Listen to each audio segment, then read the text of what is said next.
Find inspiration as close as your phone. Download the Jesus Calling app and get started today for free. Look for the Jesus Calling app in both the Apple and Google Play stores. There have been many crossroads in my own life, and we probably all can look back on our lives and see times when we had a decision to make, whether or not it was time to leave, to try something new, or to stay where we were. And I've done both. Welcome to the Jesus Calling podcast.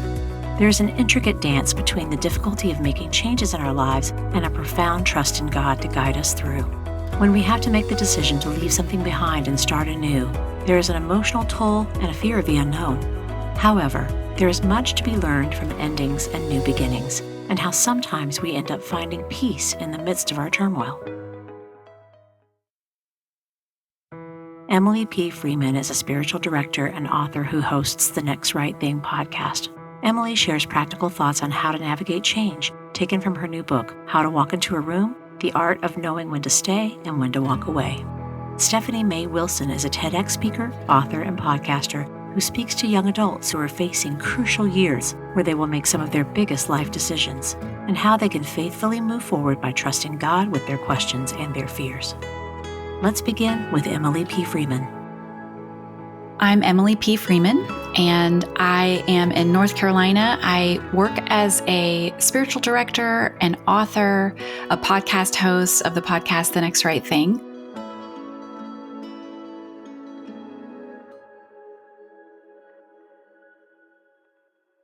Change is scary for all of us. And I would say there are different types of change that might be exciting, but probably for most of us, change can be really scary. And I would say that one of the reasons why life transitions and change in general can terrify us is because we don't know what's on the other side of the door. We know what we have. We know what we might potentially be leaving. And even if it's not great, at least it's known. But what we don't know is what we're going to see on the other side. And so I think a lot of us are afraid of uncertainty. And our minds are constantly scanning the future and scanning our bodies and scanning the room. Is it time for me to kind of dig in my heels and stay here longer and commit to this space? Or am I sensing it might be time for a change? This idea of life being like a house is really helpful for me. And when I say that, I really do think of our various commitments, the communities that we might be a part of. It could be physical rooms like a classroom, if you've been a teacher for a really long time, or if you've been a student for a long time, or a brand new student. It could be your local gym or a faith community. A room could also be an ideology, like a political belief or a faith belief or something that you've just always thought is a certain way. And so there are different types of rooms. And these spaces, some of them are rooms that we were born into. Like speaking of a faith community, some people have been going to a particular church or faith gathering their entire life, and they didn't really choose that room. It was just sort of, that's what they have known all along. And then others of us, there might be rooms that we worked really hard to get into. Like, for example, if we went to college for a particular skill or to practice a particular vocation, and then we walk into the room of our vocation, and that's a place that we find ourselves. And so, part of our healthy human rhythm of life is leaving rooms and finding new ones. And a lot of times we accept that, we know that, and some of our endings are planned for, and we circle them on the calendar, like graduations and weddings is a type of ending. Sometimes they're sad endings like funerals or goodbyes, but those are all communal type of endings. And we all kind of recognize like, yeah, that thing was done, or that thing was sad that it ended, but we all agree. But I think those rooms that I have left that have been the most difficult are ones where it could go either way, right? Where it could be, this is a decision that I had to make about whether or not the time was right. The idea of walking away from something known and maybe certain, even if the certainty is not great, can be really scary for a lot of us. And so I have a lot of compassion for anyone who's standing in the threshold of a room that they have been in for a really long time and maybe feel a really deep sense of belonging, to walk out of that room into something that could be amazing and beautiful, but something that also might come with some risk. There are some things we do, some questions we can ask that can help us know, okay, well, is the time right for now or is it for later? And there's a series of questions I like to ask, and I'll just share a couple of them. Ask yourself, okay, I don't know what to do right now, but I can at least enter into a practice of paying attention. And one of the ways to do that is to ask yourself, what are the corners or sections or people or parts of this room, this commitment, this group, whatever it is, that I'm avoiding? In other words, where are you hesitant to turn on the lights? Do you find yourself making excuses or concessions? Or are you defending certain aspects of this room, either to yourself or to other people? How often are you doing that? And what are those about? Another question to ask yourself before you say, is it time to leave now or not? Is to say, well, where I am right now in this space, in this room, what is good and beautiful here? And the reason why this question is important is even the rooms that we're questioning may have parts that we love. That's why you're still here. That's why this decision is difficult. And so naming and knowing and having your eyes wide open, not just about what are the things I'm avoiding, but also what's working here. What do I absolutely love about this space? And if I were to walk away, what would I miss? What are the gifts that I would want to bring with me? The reason why I love this question, especially when we're talking about timing, is because if the time comes when you do discern, you know what, it is time for me to walk away, there is a human tendency that we have when we decide to leave a place to only highlight the terrible things about that space and to say, well, I'm leaving and here's all the reasons why, because this was too hard or this was difficult for me or this relationship wasn't working for all these bad reasons. But in reality, there is both beautiful and terrible in probably every space that we're in. And so if we decide to walk away, I think it's so good to do it with our eyes wide open, not just at the hesitations, but also to the gifts, so that we're having a truer experience of not only the room, but also our leaving of it, that we can say, you know what, there was good and beautiful things here. There were really hard things here. And I'm seeing all of it. And I'm walking out of this room with a true awareness of what the room was. It wasn't all bad and it wasn't all good. Sometimes there are some decisions in life that we can make in a moment and we say, should I do this or that? And we just know right away and we make it. And it's one step. But I would say most of the decisions that we make, specifically the ones about staying or leaving in spaces that we maybe love or help to build, it's much less often that we ask the question and have an answer. More likely, we are asking the question and then we are following a series of arrows along the way. Another way of saying that is, what is my next right thing? Is there just one next thing I can do today that can head me in a direction as best as I know right now, with the information that I have in front of me, with the person who I am today? And I can do all of that in the presence of God. And so how our relationship with God comes into play here is knowing that if I'm a person of faith, if I am asking myself these questions and holding this tension, knowing that God is with me and aware of me. I mean, I truly believe God is always aware of us, that God is fully love and fully attentive, and God will not let us miss our own future, which means that as I make my decisions, I'm not making them in a room by myself, that as I stand in thresholds, God's Spirit is with me and around me and loving me and here with me. And God is not holding two cosmic hands behind God's back, asking me to guess which one do you think your future is in, and you better guess right or else you're going to miss it. I just don't think that's the God that I know. And so when it comes to following arrows, it's a matter of paying attention to the people who I can trust, who know me well. It's looking back at my own life and what can I learn from my past decisions I've made. I always say that best indicators and teachers for our future good decisions are decisions we've already made, even some of the difficult ones, and maybe some of the ones that we feel like were a mistake. We can learn a lot from that. But all of those clues we can look to discern, okay, with God by my side, what is my next right thing? And as I make that move, here's the key. Even if I make a move in a direction that turns out terrible and I learn something from it, God was still with me.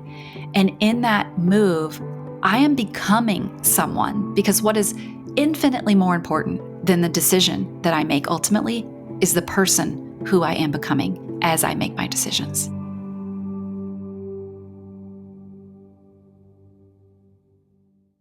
Often for so many of us in our endings, the endings just didn't turn out the way we thought, or something ended suddenly, or in a way we didn't expect. And so what do we do? How do we move forward when we are having to navigate an unexpected, messy, or uncomfortable ending? Sometimes, if an ending was uncomfortable, difficult, if difficult words were shared, you have to understand in an ending, some of us are looking for the kind of closure that comes with being able to explain yourself. And I would just say gently, if that is your story, that you may have to leave the story behind because there were things said about you around tables that you were not invited to. And there were stories flying around your head that you will never be able to tie up all the loose ends. There may be people who still think things about you that are untrue. And if you are waiting to move forward in your life, to find the kind of closure that comes with being able to explain yourself, you will be waiting a very long time, if not forever. And so we have to find a way with God by our side to trust God with our reputation and to believe wholeheartedly that there are things I can bring from this room, but the whole story and my own explanations is probably not going to be one of them. I think a lot of us, when we say, like, what do you want more than anything else? I think a lot of us would say, I just want peace. If I could just have a peace about my decisions, about where my kids are, about the faith community I'm a part of, about these rooms that I'm questioning, I'm just looking for peace. And I have a lot of compassion for that desire. And I think that's God's desire for us too. But my question would be, what is your definition of peace? And I think for some of us, our definition of peace is that we feel a sense of calm and safety and that there's a lack of chaos. But in reality, sometimes doing the deeply right thing, following the silent arrows to our next right thing, can bring a lot of discomfort, can bring us initially, there can be some fear that rises up. When you start to turn on the lights of a room that you've been in for a really long time, and your way of staying in that room was because you had to avoid some stuff, but now that you start turning on the lights and look at stuff, you're not going to feel peace. You're going to feel disrupted and uncomfortable. And I think our bodies tell us that's a bad thing and you're in danger. But discomfort is not the same as danger. And I think that understanding and knowing that true peace is not the absence of discomfort or conflict, but it is an inner okayness and an inner wholeness and an inner knowing that even though chaos may be all around me, that I can still be aligned with what I know and who I am. I can live in congruence with my own core values, with my true identity, with the common good, and with my life in God. And I think when we get quiet, when we take the time to get quiet and put maybe one hand on our heart and one hand on our belly and listen to our lives as best we can in the presence of God, I think we know what inner peace feels like. And we also know what it feels like when we are afraid and we're just avoiding being uncomfortable. One of my favorite prayer practices is to practice a daily examine as I go to sleep at night. And I do this really informally, of just when I lay down my head, especially if I'm feeling anxious at the end of the day, to look back over the day and recognize where I noticed God and what God was up to in just my regular moments of my everyday life. And I'll say Jesus Calling is a resource that I turned to many, many years ago. And it was with such a unique voice and perspective of kind of playing with my imagination of what God might be saying in any particular situation on a particular day. Jesus Listens, September 1st. Glorious Savior, please fill me with your love, joy, and peace in ever-increasing measure. These are glory gifts that flow from your living presence. I know I'm just an earthen vessel, but I rejoice that you design me to overflow with your heavenly contents. I've learned that my weakness is not a deterrent to being filled with your Spirit. On the contrary, my inadequacy provides the perfect setting for your power to shine brighter. As I walk with you through this day, help me to keep trusting you to provide the strength I need, moment by moment. I don't want to waste my precious energy wondering whether I have enough stamina for today's journey. Instead, I can rest in the knowledge that your spirit within me is more than sufficient to handle whatever comes my way. Lord, you provide everything I need. In quietness, spending time alone with you, and confident trust, relying on your adequacy, is my strength. In your powerful name, Jesus. Amen. You can find Emily's latest book, How to Walk into a Room, The Art of Knowing When to Stay and When to Walk Away, wherever you buy books. Stay tuned to Stephanie Mae Wilson's story after a brief message.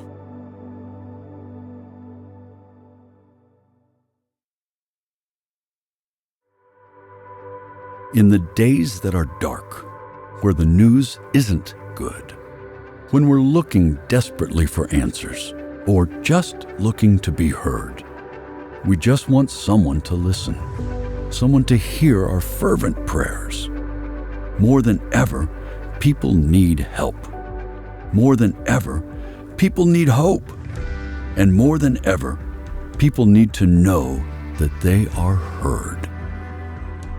Jesus Listens is a 365-day prayer devotional with short, heartfelt prayers based on Scripture, written to deepen your relationship with God.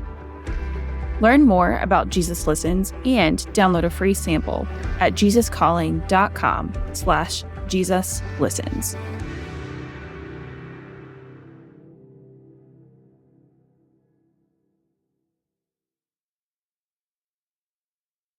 Our next guest is Tedx speaker, author, and podcaster Stephanie Mae Wilson, who shares the concept of the everything era, the period between ages 25 and 35 when we make most of our life's biggest decisions, and how it can be easy to fall prey to external pressures and outside opinions.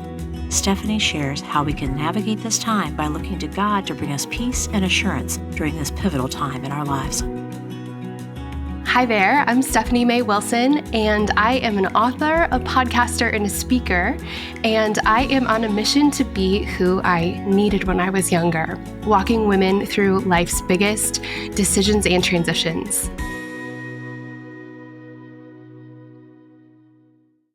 As I've gotten older, the things that my younger self has needed has changed along the way.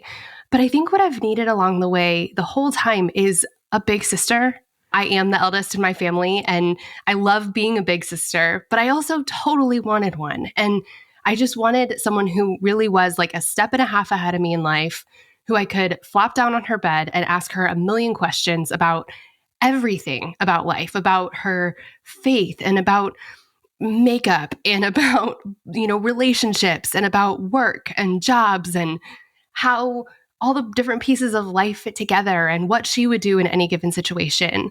So because I've always wanted that, I think I spent a lot of time growing up, really for years, looking for advice and books from, mentors from all kinds of different places. I think what I was looking for was someone to tell me what to do in my life. What I actually needed that I can see now was someone to empower me to make decisions in my own life. And instead of looking outward for all these different answers about the right way to do things, to pause and look inward for a little while and see, how are you made? What do you need? What do you want? What are you interested in? What lights you up? What do you feel like God is saying to you, not to everybody else? I've been writing and speaking and podcasting for over a decade at this point, and I've been walking women through all these different decisions and transitions in their life. And then I've also been going through so many in my mid-20s to mid-30s. I knew it was hard, but I didn't know why it was so hard until I heard this statistic. It was a rare study of lifespan development that was done by researchers at Boston University and the University of Michigan. And they found that 80% of our life's most significant moments happen before we turn 35. And I was like, there's no way that's true. What? And I started to look into it and look into, some of the biographically significant decisions. So, when someone introduces you or someone even at the end of your life, when someone goes, this is who she was, this is what she did, this is who her partner was, these were her kids, this is where she lived, these were her friends, like all those decisions, there's so much of life to be lived after 35, of course, but a lot of these real trajectory changers happen before then. And so I wasn't imagining it. This is actually as hard as it feels. So the opinions really are everywhere. The pressures are everywhere. The expectations are everywhere. So I started to dig into it more. And, one of my big questions was, why is this so hard and how can we make it easier? And that sent me down this really, really deep rabbit hole.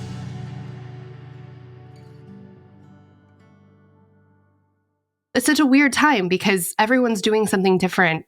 People are at different places in their careers. Some people are living with their parents. Some people are building a house. Some people, it's just all over the board. I couldn't find a name for that season of life. And it needs a name. It doesn't work to call it a quarter life crisis because it's not really quarter life. We're not midlife. We're not post-grad anymore. We're young and we're adults, but young adults doesn't really fit. And so I gave it a name and I started calling it the everything era because you're making all these decisions all at the same time and in front of a massively opinionated audience. The more that I learned about all those things, the more I realized, we're not alone in this. This isn't a us problem. This isn't a me problem. This is a all of us thing. We really are living under so many pressures. And so the everything era really is this super tricky period of time where a bunch of different forces are pushing and pulling us in different directions, and where I think it leaves us constantly feeling like we're falling short and falling behind. So what that looks like in daily life is, you go to Thanksgiving and you are seated next to your Aunt Sharon, and you don't want to be seated next to your Aunt Sharon because you know that she's going to ask you about your relationship status or what college you've chosen or when you guys are finally going to have kids, or, what you're doing about childcare, if you're breastfeeding. The Aunt Sharons of the world have so many opinions about our lives and make them known. I am a firstborn type A people pleaser, rule follower with anxiety. I have this was not easy for me. Kind of some of the things that people say as you're stepping into a new life season when you're getting married. People say things like, enjoy it now because once the honeymoon season's over, marriage is really hard. Marriage is really hard. Marriage is really hard. And I spent so long, especially while we were engaged, going, what am I supposed to do with that advice? And yes, relationships are hard. Being in a relationship with someone for your whole life, being a human for your whole life is difficult. But I think I imagined that there was this sort of one exact thing about marriage that was hard instead of it's just hard like the rest of life is hard. I was afraid that I was going to get it wrong. I just didn't trust my own judgment. And so more than ever before, I was scrambling. I was looking around asking for everybody's opinion. I just was asking everybody for guidance and input. And do you think this is right? And what makes a good pair? And finally, I was talking to a friend, spiraling, trying to figure out, is he the one? Is this the person I want to spend my life with? And she put her hands on my shoulders and she almost shook me as she looked in my eyes and she said, Stephanie, you get to decide. I don't know that I knew that before that day. I don't know that I knew, I got to participate in my life. I felt like there was one exact right way to do it and I had to figure it out. And if I couldn't figure it out, then I was going to mess it all up. And I think that that's a really big lie that I had to combat. Another one, my husband and I were planning a trip to my favorite place in the world, which is Spain.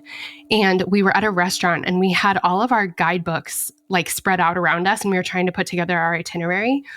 And this couple leaned over from the table next to us and said, oh, you guys are going to Spain. That's so fun. You guys must not have kids yet. And we were like, no, we don't. And they followed up with, well, I'm glad you're traveling now because once you have kids, you won't be able to. And when I tell you that those words from people I didn't even know sat on me and weighed on me and elaborated in my head about all the things I wasn't going to be able to do after having kids, I mean, it was paralyzing. We were married for a couple more years and then talking about the future of our family. And I remember my husband going, Steph, like when you talk about having kids, you talk about it like your life is going to be over.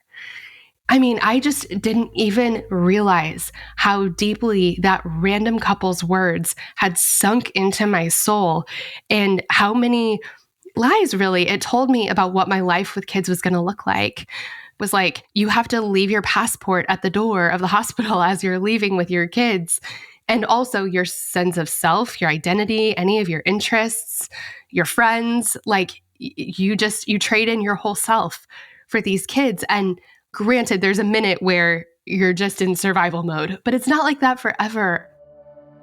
I started to learn that a beautiful life isn't one size fits all, and that there are a whole bunch of different ways that life can be lived that are all right and beautiful and good and, God approved. I spent a long time in my faith praying for real step-by-step instructions for what exactly to do next in just the littlest ways in my life, because I felt like if I could just follow God's steps exactly, I would never get hurt. And that is not how it works. We know that we're not promised a life without pain. We're actually promised the opposite. Life on this earth and life as a believer, it's hard. It's not a walk in the park. I found that God doesn't, I think because he loves me, doesn't give me step by step instructions.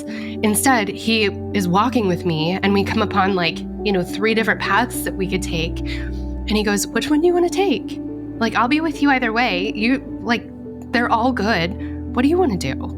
Use your mind, use your network, use the Holy Spirit that's in you, use your experience to decide which of these you want to do. We're not talking about a good versus a bad option here. We're talking about a bunch of good options, but you need to decide which one you want to take, because if you don't, someone else will decide for you, or the world will decide for you, or circumstances will decide for you, or you'll spend so much time trying to decide that you miss the chance to decide altogether.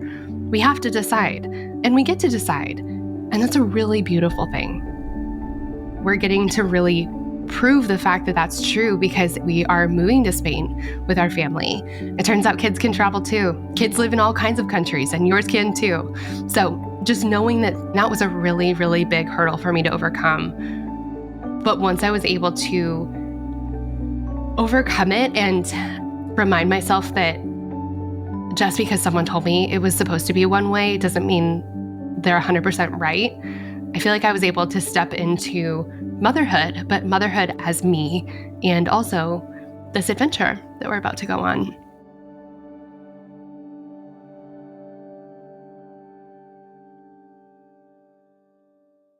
Spending time with God is an incredibly important tool for really keeping our eye on the prize. But I also think the pre-dreaming, the pre-planning, creating your own definition of success and really identifying what voices you do want to listen to, I think makes it so much easier when you have other voices that sort of butt in to try to tell you something different. Jesus Calling has been such a big part of my life and my time with God. I think that those are some really important tools. Time with God, knowing who you listen to, which helps you know who you aren't going to listen to, who doesn't fall in that circle.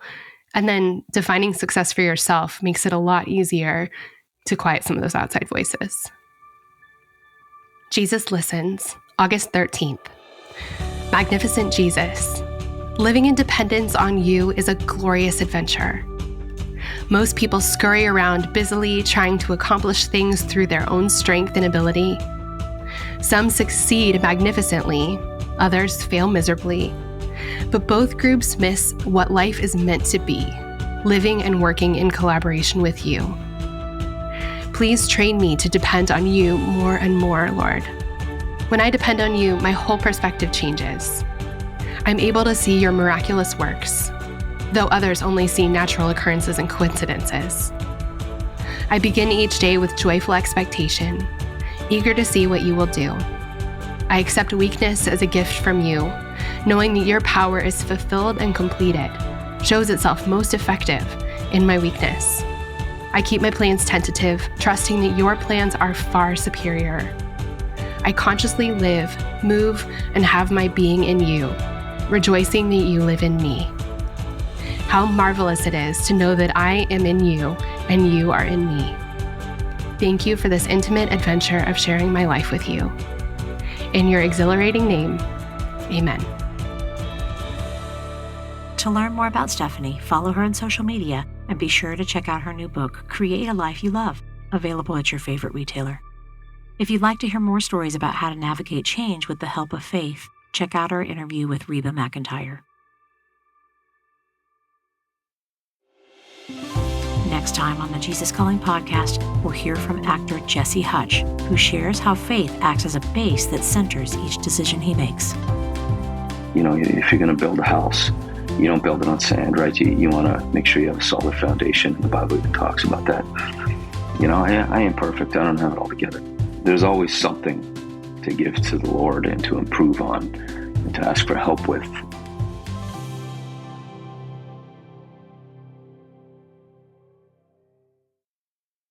Thanks for listening to the Jesus Calling podcast. Every week, we'll bring you stories from people who share their journeys of faith and how prayer and a relationship with God transformed their lives. Be sure to follow us on Apple Music, Spotify, iHeart, or wherever you listen to podcasts. And leave us a review so others can be inspired weekly by these stories of faith. Finally, you can find encouragement, resources, and more on the Jesus Calling website at jesuscalling.com.